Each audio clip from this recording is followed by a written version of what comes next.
2005 F250 6.0. I'm about to replace power steering pump on the crew cab, 4-door 6.0 diesel engine, and I'm gonna show you the way I did it.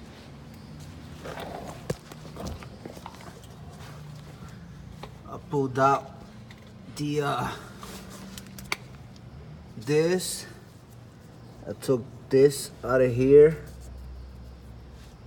I put it to the side.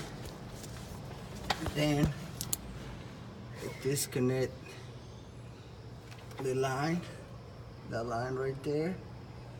Took out the three the bolts on the power steering housing, and I disconnect the hose. And as you can see, this is ready to come out. 6.0 diesel, power stroke, power steering pump. As you can see, this thing is been leaking for a few days, and you just gotta get it done. And you put it back the same way. Put the hose back on.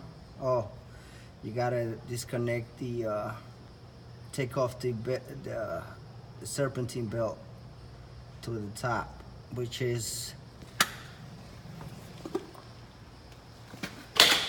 the belt tensioner right there. And I use a pipe because it's a quite strong belt tensioner. And pretty much it. And just put it back the same way and put some power steering back on it, and you're good to go. Thank you.